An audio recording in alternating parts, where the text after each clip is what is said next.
మానవుడు రాకముందు సృష్టి ఎలా జరిగిందో అక్కడ నుంచి ఉన్న హిస్టరీ, హోలీ హిస్టరీ. ఇక్కడ ఒక దైవజనుడు ఏమంటాడు అంటే, హిస్టరీ అంటే హిస్ స్టోరీ. హిస్ అంటే దేవుడు, ప్రారంభం నుంచి దేవుడు ఎలా చేస్తున్నాడు, ఏం చేస్తున్నాడు అనే హిస్ స్టోరీనే హిస్టరీ అంటాడు బైబిల్ కోణంలో. అలా ఏంటంటే మొదటి మానవుడి నుంచి ఎలా పతనమయ్యాడు, ఎలాంటి సంఘటనలు చోటు చేసుకున్నాయనేటువంటి హోలీ హిస్టరీ, ఇది పరిశుద్ధమైన చరిత్ర ఇది. అలాంటప్పుడు నా బిడ్డలకు తెలియాలి, నా ఇంట్లో వాళ్ళకి తెలియాలి. అంటే ఇప్పుడు ఈ బైబిల్ కూడా మొదటి మానవుడి నుంచి ఇప్పటి వరకు ఎలా ఉందో అవన్నీ కూడా అందులో రాసి ఉంచిన గోప్యంగా. అవును, ఇందులో ఒక్క దాంట్లోనే ఉంది, ఇంకెక్కడ లేదు. ఓకే. కాబట్టి మొన్న ఢిల్లీలో గ్యాంగ్ రేప్ జరిగింది కదా, నిర్భయ గ్యాంగ్ రేప్ జరిగింది, అది నా బిడ్డలకు తెలియాలన్నది అవసరమైతే, అలాంటి గ్యాంగ్ రేపులు మానవ చరిత్రలో ఈ మీడియా రాకముందు, ఎలక్ట్రానిక్ మీడియా కానీ ప్రింట్ మీడియా కానీ రాకముందు నుంచి దేవుడు భక్తులుగా పిలువబడుతున్న వాళ్ళు కూడా ఎలా తప్పిపోయారు, తొట్టుపడ్డారు అనేటువంటి విషయాల్ని వ్రాయిస్తే అది నా బిడ్డలకు తెలియాలి. అది నా తెలియగడతను వాళ్ళ కూతుర్లు చేత చదివిపిస్తారా, భార్యలు చేత చదివిపిస్తారా? చదువుతారు. ప్రతి క్రైస్తవుడు బైబిల్ చదువుతాడు. ఈ సృష్టి పుట్టి ఎన్నేళ్ళు అయిందంటే దాదాపు దానికి మ్యూచువల్ ఆన్సర్ ఎవరు చెప్పలేరు. కానీ యేసు ప్రభు పుట్టి ఎన్నేళ్ళు అయిందంటే మీరు చెప్పగలుగుతారు కదా? అవును, చెప్పగలుగుతారు. ఎన్నేళ్ళు అవుతుందంటే 2000 సంవత్సరాలు అవుతుంది. 2000 సంవత్సరాలు. మరి బైబిల్ పుట్టి? బైబిల్ పుస్తక రూపంలో వచ్చింది. పుస్తక రూపంలో వచ్చింది ఎప్పుడంటే క్రీస్తుకు పూర్వం 1600 నుంచి 1400 మధ్యలో వచ్చింది. యావరేజ్గా ఇంచుమించు అంతే. క్రీస్తుకు పూర్వం ఏది పుస్తక రూపంలో అంటున్నది, డాక్యుమెంట్ రూపంలో. అయితే ఇప్పుడు మీరు ఆ బైబిల్లో మొదటి మానవుడి నుంచి ఇప్పటివరకు ఏం జరిగిందో అన్నీ ఉన్నాయి అన్నారు. అవును. అసలు దేవుడు పుట్టే 2000 సంవత్సరాలు అవుతుందని మీరే అన్నారు. మళ్ళీ 2000 సంవత్సరాలు అని అంటే 2000 సంవత్సరాల కంటే ముందు మనం మానవ జీవన విధానం లేదా, చరిత్రలు, ఇతిహాసాలు, వేదాలు, లేదంటే సంస్కృతి సాంప్రదాయాలు లేవంటారా? ఎట్లా? ఓకే, వెరీ గుడ్, మంచి ప్రశ్న అడిగారు. దేవుడు పుట్టి 2000 సంవత్సరాలు కాలే, దేవుడు నరావతారిగా వచ్చి 2000 సంవత్సరాలు అయింది. దేవుడు ఈ సృష్టిని చేసిన దేవుడు నరావతారిగా వచ్చి 2000 సంవత్సరాలు అంటే దేవుడు అనేట ఆయన ఉన్నాడని ఆయన వచ్చిన తర్వాతే కదా మనందరికీ తెలిసింది. కాదు, ఎట్లా? సరే, ఆయన లేకుండా ఎట్లున్నాడు అని చెప్పి సరే చెప్పండి. అదే దేవుడు అంటే మీరు నమ్మే యేసు ప్రభు గురించి అంటున్నా. నేను యేసు ప్రభు గురించి చెప్తాను, ఇంకెవరి గురించి మాట్లాడు. దేవుడు అని అంటే నేను యేసు ప్రభు గురించి అంటున్నానని. మీ ఇంటెన్షన్ దేవుడు అంటే యేసు ప్రభు. సరే, మీరు దాన్ని యాక్సెప్ట్ చేద్దాం కాసేపు. నాకు నేను బైబిల్ని పట్టుకొని ప్రకటిస్తున్నటువంటి పాస్టర్ని, నా బైబిల్లో ఏముందో నేను ప్రకటిస్తాను. నేను దేవుడు అంటున్నానంటే కేవలం యేసు ప్రభునే అంటున్నాను. అంటే యేసు ప్రభు భూమి మీదకి రాకముందు క్రిస్టియన్లు కానీ లేదంటే ఎవరైతే మీలాంటి పాస్టర్లు కానీ ఎవరిని దేవుడుగా కొలిచే వాళ్ళు ఆయన రూపం ఏంది, ఆయన విధానం ఏంది అంటున్నా. అదే అంటున్నా. యేసు ప్రభు ఈ లోకానికి రాకముందు క్రిస్టియన్స్ లేరు. క్రిస్టియన్స్ అంటే లిటిల్ క్రైస్ట్ అని, క్రీస్తుని అనుసరించేవాడు, క్రీస్తు లాగా బిహేవ్ చేసేవాడు అని అర్థం. అంతే క్రిస్టియన్ అంటే. యేసుప్రభు రాకముందు క్రిస్టియన్ ఎలా ఉంటాడు? యేసుప్రభు రాకముందు యూదులు ఉన్నారు, ఇశ్రాయేలీలు ఉన్నారు. యేసుప్రభు వచ్చిన తర్వాత యేసుప్రభు లా బిహేవ్ చేసే వాళ్ళని క్రిస్టియన్స్. యూదులు ఉన్నారు, దాని తర్వాత తోమా వచ్చిండు, అట్ట కాదు. నేను ఏమంటున్నా అంటే బైబిల్ పుట్టి 2000 సంవత్సరాలు అయితే, యేసు పుట్టి 2000 సంవత్సరాలు దాదాపు అవుతుంది అన్నారు కదా. నేను ఏమంటున్నా అంటే యేసు ప్రభు పుట్టక ముందు ఇప్పుడు హైందత్వంలో విధి విధానాలు లేవా, సంస్కృతులు లేవా, చరిత్రలు లేవా అంటున్నా. మరి సృష్టికర్తనే యేసు ప్రభు అని అంటారు కదా.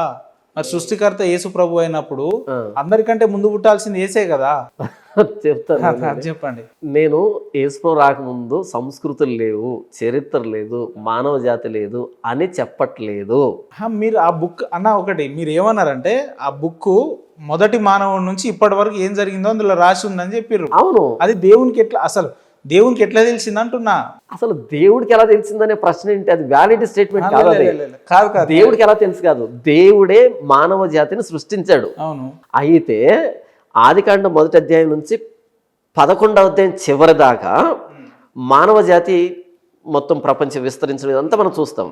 అయితే 12వ అధ్యాయం నుంచి ఒక్క కుటుంబంతో దేవుడు ఒక నిబంధన చేస్తున్నాడు, అబ్రహాము కుటుంబంతో. ఆ కుటుంబానికి ధర్మశాస్త్రం ఇవ్వడం జరిగింది. వాళ్ళని ఇశ్రాయేలీలు అంటారు. వాళ్ళ చరిత్రలో నుంచి దేవుడు తను తాను బయలుపరుచుకున్నాడు. ఆయన పేరు సైన్యములకు అధిపతి అయిన యెహోవా. 1వ అధ్యాయం నుంచి 11వ అధ్యాయం వరకు ఉన్నటువంటి మానవ జాతి ఉంది. వీళ్ళు విస్తరించారు, భూమి అంతా విస్తరించారు. వాళ్ళ మధ్యలోనే ఇశ్రాయేలీలు ఉన్నారు. అయితే ఈ మిగతా జాతి ఆయన నిబంధనకు లోబడలే, ఆయన నిబంధనకు ఒబే కాలే. వాళ్ళు ఈ ఒక్క కుటుంబం లోబడింది. సో ఆ కుటుంబంతో అగ్రిమెంట్ చేసుకొని నిబంధన చేసుకొని ఆ కుటుంబం ద్వారా దేవుడు ఎవరన్నది బయలుపరుచుకున్నాడు. ధర్మశాస్త్రాన్ని బట్టి తన గుణగణాలను బయలుపరుచుకున్నాడు. ఆయన 2000 సంవత్సరాల క్రితం శరీరధారిగా వచ్చి యావత్తు ప్రపంచానికి తను కనపరుచుకున్నాడు. ఎట్లా వచ్చిండు? ప్రభువైన యేసుక్రీస్తు శిలువలో మరణించడం ద్వారా, ఆయన శిలువ సువార్త ప్రపంచానికి వెళ్ళడం ద్వారా సమస్త మానవ జాతికి నేనే దేవుణ్ణని ప్రకటిస్తున్నాడు ఆయన యేసు ప్రభు ద్వారా. ఆయన దేవుడు అని చెప్పి ఆయననే ప్రకటించుకున్నాడు. ఆయన ప్రకటించాడు. ఆయన శిష్యుల ద్వారా సమాచారాన్ని ప్రపంచానికి పంపించాడు. మానవ జీవితంలో భూమి మీదకి వచ్చిండు యేసు ప్రభు అన్నారు కదా. అవును, నరావతారిగా వచ్చాడు. నరావతారి అంటే ఎట్లా? మనలాంటి శరీరంతో, మనలాంటి రక్త మాంసాలతో, మనలాంటి రూపంతో ఆయన ఈ లోకానికి వచ్చాడు 2000 సంవత్సరాల క్రితం. ఎట్లా అంటున్నా? ఎట్లా అంటే దేవుడు అంటే పుట్టుక విధానం ఎట్లా వచ్చింది అంటున్నా. మనం ఎలా పుట్టామో తల్లి గర్భంలో నుంచి అలాగే వచ్చాడు ఆయన. అయితే మనకి ఆయన తేడా ఏంటంటే ఆయన కన్య మరియ గర్భంలో నుంచి వచ్చాడు. స్త్రీ పురుషుల కలయికతో ఆయన రాలేదు, స్త్రీ నుండి వచ్చాడు. కన్య మరియ గర్భవతి అంటారు. అది మిరాక్యులస్ బర్త్ అంటారు దాన్ని. సాధ్యమా కన్య గర్భవతి అంటే? ఒక కన్యగా ఉన్న మహిళ. దేవునికి సమస్తము సాధ్యమే, దేవునికి సమస్తము సాధ్యమే. దాన్ని మిరాక్యులస్ బర్త్ అంటారు. మంది న్యాచురల్ బర్త్ అంటారు. అంటే ఇప్పుడున్న పరిస్థితుల్లో అంటే మిరాకిల్ బర్త్డే అంటే టెస్ట్ బేబీలు అని అది ఇది అని మనం. టెస్ట్ బేబీ అన్నది న్యాచురల్ బర్త్ అది. కాకపోతే అదేంటంటే స్త్రీ శరీరంలో కొన్ని అనారోగ్య సమస్యలు ఉన్నప్పుడు దాన్ని బయట ఫలదీకరణం చెందించడం టెస్ట్ బేబీ. దీని మీద కూడా ఆయన రాధా మనోహర్ దాస్ గారు ఏం ప్రశ్న అడుగుతారు అంటే, అసలు దేవుని తండ్రి ఎవరో చెప్పమను, మరియమ్మకు అసలు ఎట్లా పుట్టిండో చెప్పమను, ఆయన విధానం ఏందో చెప్పు. Okay, very good. దేవుడికి తండ్రి ఉంటే ఆయన దేవుడు కాదు, ఆ తండ్రి దేవుడు అవుతాడు. నేను అన్నా కదా, అన్ని అర్థమెదడు క్వశ్చన్లు తప్ప. దేవుడి తండ్రి ఉంటే తండ్రి దేవుడు అవుతాడు కానీ కుమారుడు దేవుడు ఎందుకు అవుతాడు? అసలు ఆ బైబిల్లో ఇప్పటివరకు మరియమ్మని తన తల్లిగానే యాక్సెప్ట్ చేయడు యేసు ప్రభు. ఎక్కడ చెప్పలేదు కూడా, రాయలేదు, చెప్పలేదు అని చెప్తాడు. ఒకవేళ అలాంటి స్టేట్మెంట్ చూపెడితే యేసు ప్రభు మరియమ్మని తల్లిగా చూడలేదు, అంగీకరించలేదు చూపెడితే కనుక, ఇది పబ్లిక్గా చెప్తున్నాను నేను, ఈ కెమెరా ముఖంగా మొత్తం ప్రపంచానికి వెళ్తుంది. నేను బైబిల్ పక్కన పెట్టేసి క్రైస్తవుని వదిలిపెట్టేసి రాధా మనోహర్ దాస్ గారి దగ్గరికి వచ్చేస్తాను శిష్యరేఖం చేయడానికి. అంత సత్తా ఉందేమో చూపించమను. అంత సినిమా ఉంటే ఇప్పుడు ఇలాంటి ప్రశ్నలన్నీ మీలాంటి వాళ్ళని అడగడం కాదు, లేకపోతే పానపరాక వేసుకునే వాళ్ళకి బోధించడం కాదు. రోడ్డు పక్కన జాన్పర్ అని ఒకడు ఉన్నాడు, ఆ వ్యక్తి ఎదురు కూర్చొని మాట్లాడు అని చెప్పి మీరు ప్రపోజ్ చేయండి. తెలుసు, నా గురించి తెలుసు. రాడు, పొరపాటు కూడా రాడు. ఎందుకు రాడు అంటారు? ఎప్పుడన్నా మాట్లాడతారా? మీకు ఆయనకు ఏమన్నా సత్సంబంధాలు ఉంటాయా ఏమన్నా ఫోన్లో కానీ అట్లా? ఆ వ్యక్తితో నేను మాట్లాడలేదు. ఆ వ్యక్తికి నాకు మాట్లాడతారా? నేను అవకాశం కల్పిస్తే డెఫినెట్గా మాట్లాడతాను. చూద్దాం. అయితే ఫోన్లో మాట్లాడను, ప్రాక్టికల్గా కలిసి మాట్లాడతారా? డైరెక్ట్ మాట్లాడతాను. ఇప్పుడు ఫోన్లో నన్ను మాట్లాడమంటారా? ఫోన్లో మాట్లాడను. ఎందుకు మాట్లాడను? ఎందుకు భయపడుతున్నారు? రాధా మనోహర్ దాస్ గారి పేరు చెప్పంగానే అలా కాదు. నాకేంటంటే డిస్ప్లేలో బిర్యానీ చూసి సంతోషపడడం ఇష్టం ఉండదు. డైరెక్ట్గా తింటే ఇష్టం నాకు. డైరెక్ట్ కూర్చోాలి ఆ వ్యక్తి, డైరెక్ట్ కూర్చో. మీరేమంటున్నారంటే డిస్ప్లేలో చూపెడతారు బిర్యానీ. నాకు అక్కడ కూర్చోవాలి. రాధా మనోహర్ దాస్ అక్కడ కూర్చుంటే నేను ఇక్కడ కూర్చుంటే. ఆయన ఏమంటున్నాడు అంటే, నువ్వు ఆ బిర్యానీ తినాలంటే నీ జేబులో 100 రూపాయలు ఉండాలి, రూపాయి కాయిన్ వేసుకొని వచ్చి నాకు 100 రూపాయలు 150 రూపాయలు బిర్యానీ కావాలంటే కుదరదు. నేనేమంటున్నానంటే, పాస్టర్ అని చెప్పుకునే వ్యక్తులంతా వాళ్ళ కొన్ని నియమ నిబంధనలు ఉన్నాయి, అవి యాక్సెప్ట్ చేస్తే నేను వస్తా అంటున్నాడు. స్టిల్ నేను చెప్తా వినండి. బిర్యానీ తినాలంటే 100 రూపాయలు ఉండాలి, నేను కాదన్ను. నేను తిరిగి 50 రూపాయలు టిప్ ఇచ్చే స్థితిలో ఉన్నాను. 100 రూపాయలు ఇచ్చి మరలా 50 రూపాయలు టిప్ ఇచ్చే కండిషన్ కూడా ఆ స్థితిలో ఉన్నాను. ఇదే కుర్చీలో రాధా మనోహర్ దాస్ కూర్చున్నాడు, అదే కుర్చీలో నేను కూర్చున్నాను. ఇదే సిగ్నేచర్ స్టూడియోకి ఆ వ్యక్తి వెళ్ళాడు. సిగ్నేచర్ స్టూడియోకి నేను ఎప్పటి నుంచో వచ్చాను. మొదట వచ్చాను, ఇప్పుడు వచ్చాను. నేను రాధా మనోహర్ దాస్ ఏ స్టూడియోకి వెళ్ళాడో ఆ స్టూడియోకి వెళ్ళాను, ఇంటర్వ్యూ ఇచ్చాను. ఆ వ్యక్తి ఎంతమంది నేనే చేసిన, మిమ్మల్ని కూడా నేనే చేస్తాను. వెయిట్, ఆ వ్యక్తి ఎంతమంది తెలుసో నేను అంతమంది తెలుసు. 100 రూపాయలు పెట్టి బిర్యానీ తినే కండిషన్ కాదు, తిరిగి 50 రూపాయలు టిప్ ఇచ్చే కండిషన్లో ఉన్నాను నేను ఇక్కడ. కాదు, నా బిర్యానీ మాత్రం కావాలి. బైబిల్ని పూర్తిగా చదివి దాన్ని అర్థం చేసుకుంటే కాదు, మన చరిత్ర ఏందో చెప్పమను అంటాడు ఆయన. మనం ఎక్కడి నుంచి వచ్చినాం అది యాక్సెప్ట్ అయితే నేను వస్తాను. పూర్వీకులు రాధా మనోహర్ దాస్ గారికి చరిత్ర కావాలన్నా, లేకపోతే సైన్స్ కావాలన్నా, లేదా తర్కం కావాలన్నా, లేకపోతే స్పిరిచువాలిటీ కావాలన్నా, ఏం కావాలో చరిత్రల గురించి చెప్పాలంటే మనకంటూ కొన్ని ఎలిజిబిలిటీస్ ఉండాలి. ఆ ఎలిజిబిలిటీస్ ఓవర్కమ్ చేస్తేనే అడిగి వెళ్తాడు. నేను అనాలి రాధా మనోహర్ దాస్ని. రాధా మనోహర్ దాసు ఇంతకు నీ క్వాలిఫికేషన్ అంటే నేను అనాలి. లేదంటారా ఆయన క్వాలిఫికేషన్? లేదు, ఎవరో పుస్తకాలు రాస్తే వాటిని అరువు తెచ్చుకొని వాటిని మాట్లాడుకుంటూ తిరుగుతున్నాడు తప్ప ఆ సంస్కారం కానీ ఆ మెచ్యూరిటీ కానీ లేదు. ఆ వ్యక్తి పబ్లిక్గా బైబుల్ని బూతులు మాట్లాడాడు, బైబుల్ కానీ బైబిల్ అంటాడు, ఇంకో ఇలా మాట్లాడాడు. నేను ఎప్పుడు అలా మాట్లాడలేదు హైందవ గ్రంథాలని, మాట్లాడను కూడా. నా బైబిల్ మీరు కింద వేసుకొని తగలబెట్టేసాయండి. ఎందుకంటే హైందవ గ్రంథాలలో ఆ రకమైన పదజాలాలు లేవు, అలాంటి బూతులు లేవు కాబట్టి మీరు మాట్లాడరు. లేదు, మీరు నన్ను అలా గనక మాట్లాడితే నేను చాలా విషయాలు చెప్పాల్సి వస్తుంది, కానీ చెప్పను. నేను మాట్లాడను. మీకు ఆ భయం ఉంటే సరిపోతుంది. హైందవుల భయం కాదు, అది రెస్పెక్ట్. ఇది నేను మరలా చెప్తాను కదా, నేను రోజా పువ్వు ఇవ్వాలనుకుంటున్నాను నా హైందవ సమాజానికి, ముక్కు కొయ్యను. హిందువులకు కూడా క్రిస్టియన్ల పరంగా రెస్పెక్ట్ ఉంది కాబట్టి పాస్టర్లు అని చెప్పుకునే వ్యక్తులు అందరిని ఆదరిస్తున్నారు. ఎక్కడ పడితే అక్కడ చర్చిలు చేపిస్తున్నారు, ఎక్కడ పడితే అక్కడ మీరు సువార్త ప్రకటించుకోవడానికి మీకు అవకాశం కల్పిస్తున్నారు. నేను ఒక సందర్భం చెప్తాను మీకు. ఒక ప్రాంతానికి సువార్తకు వెళ్ళాం, ఒక 40 మంది సువార్తకు వెళ్ళాం, వ్యాన్ వేసుకొని సువార్తకు వెళ్ళాం. అది మారుమూల ప్రాంతము, యేసు ప్రభు అంటే తెలియదు ఆ ప్రాంతంలో. అలాంటి ప్రాంతాలకే మీరు వెళ్తున్నారు. నేను అడిగి వస్తాను. రైట్, కరెక్ట్ పాయింట్ చెప్పాడు. ఉదాహరణలతో సహా చెప్తాను. 7 రోజుల కింద ఒక ఇన్సిడెంట్ జరిగింది, నేను చెప్తాను. ములుగు జిల్లాలో. నన్ను పూర్తి చెప్పను. ఆ ప్రాంతాన్ని సువార్తకు వెళ్ళాం. యేసు ప్రభు అంటే తెలియదని కాదు దాని అర్థము, చర్చికి వచ్చేవాళ్ళు లేరు. సువార్తకు వెళ్తే అంతా తిరిగాము, ఎర్రటెండ తిరిగాము. తిరిగి మరలా వ్యాన్ దగ్గరికి వస్తూ ఉంటే ఒక ఆవిడకి ఒక 60 సంవత్సరాల వయసు ఉంటుంది. ఒక ఆవిడ వెనకల నుంచి కేక వేస్తుంది. అయ్యో పాస్టర్ అని కేకలు వేస్తూ ఉంటే నేను వెనక తిరిగి చూశాను. చూస్తే ఆవిడ చేతిలో ఇంత పెద్ద దబరా అంటారు మేము, మరి ఏమంటారు మీకు తెలియదు, దబరా అని పిలుస్తాము. ఒక డేక్ష లాంటిది, ఇంత పెద్ద పాత్ర ఒకటి ఉంది ఇత్తడిది. ఆ పాత్ర ఇలా సంకలో పెట్టుకొని ఒక చేతు పిలుస్తుంది. ఏమ్మా అని వెళ్తే, అయ్యా 40 మంది వచ్చారు, ఎర్రటెండలో ఇంత ఊరంతా తిరిగారు, ఏదో దేవుడి గురించి చెప్పారు, అలా వెళ్తున్నారు ఏంటని ఒక గ్లాస్ తీసుకొని అందరికీ మజ్జిగ ఇచ్చింది. ఏది ప్యాకెట్ మజ్జిగ కాదు, ఇంట్లో ఉన్నటువంటి పెరుగు చిలకొట్టి మజ్జిగ ఇచ్చింది. అంత మజ్జిగ ఇచ్చి, అమ్మా థ్యాంక్స్ అమ్మా అని చెప్తే ఆవిడ ఒక మాట ఉంది, ప్రార్థన చేయి నా కోసం అంది. నా కోసం ప్రార్థన చేయండి. ఆవిడ కోసం ప్రార్థన చేసి తిరిగి వచ్చాను. రీసెంట్గా ఒక చోట మీటింగ్ పెట్టారు. ఆ మీటింగ్ స్థలం ఎవరిదంటే ఒక హైందవుడిది.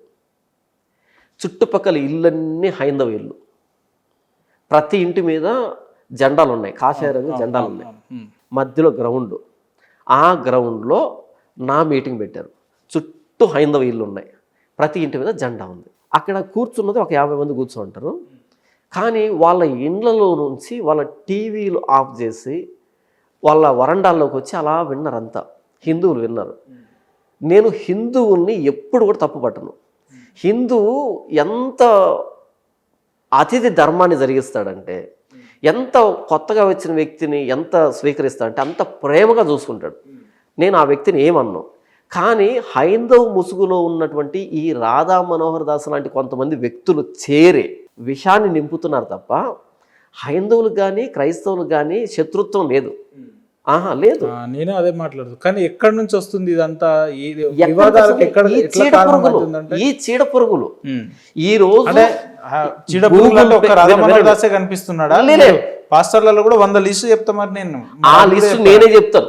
మరి మీరు 100 చెప్తారు, నేను 200 చెప్తాను. మరి కాదా? క్రైస్తవ్యం పేరుతో ఉన్నటువంటి చీడ పురుగులు 200 చెప్తాను నేను, మీరు 100 చెప్తారు. మీరు 100 చెప్పి ఆపేస్తారు. మీకు తెలియదు, నాకు మిగతా చీడ పురుగులు కూడా తెలుసు, ఎక్కడ చెడిందో నాకు తెలుసు.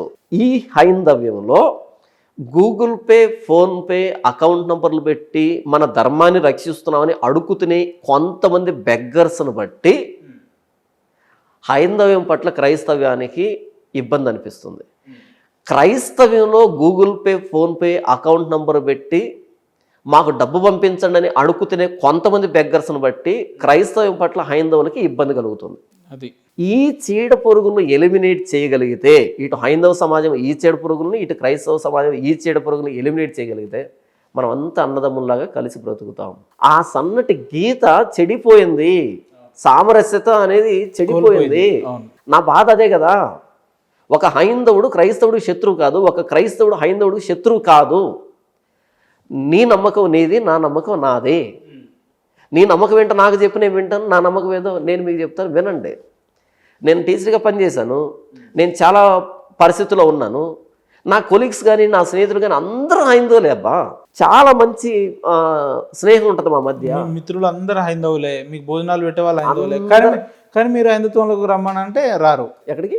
హైందత్వంలోనే కొనసాగాలంటే మీరు కారు అంటున్నా. నేను అదే అంటున్నాను. ఏంటి హైందత్వం అంటే, ఏంటి హైందత్వం అంటే, మీకు అందులో ఏదో కనిపించింది, మీరు అక్కడ ఉన్నారు.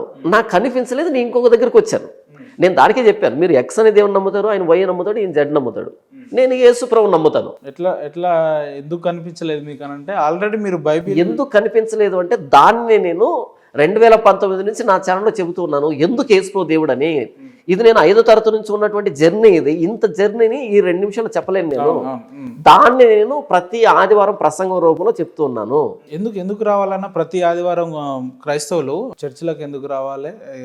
ఎందుకు రావాలి అంటే, ప్రతి ఆదివారం చర్చికి ఎందుకు రావాలంటే, యేసు ప్రభువుని గురించి తెలుసుకోవడానికి, యేసు ప్రభు మనల్ని ఎలా బ్రతకమంటున్నాడో తెలుసుకోవడానికి. ఒక స్టూడెంట్ ప్రతిరోజు స్కూల్కి ఎందుకు వెళ్ళాలనో, ఒక క్రైస్తవుడు ప్రతి ఆదివారం చర్చికి ఎందుకు రావాలి. ఎందుకు ఒక్కసారి యేసు ప్రభు యొక్క గొప్పతనం చెప్పేస్తే సరిపోదా? ఈ బైబుల్ 1021 పేజీలు, 1021 పేజీ ఈ బైబుల్.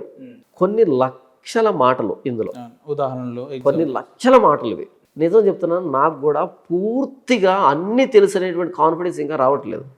ఎంత చదువుతుంటే, ఎంత లోతుకు వెళ్తూ ఉంటే ఇంకా ఎంత ఉందో అనేటువంటి ఆశ్చర్యం కలుగుతుంది.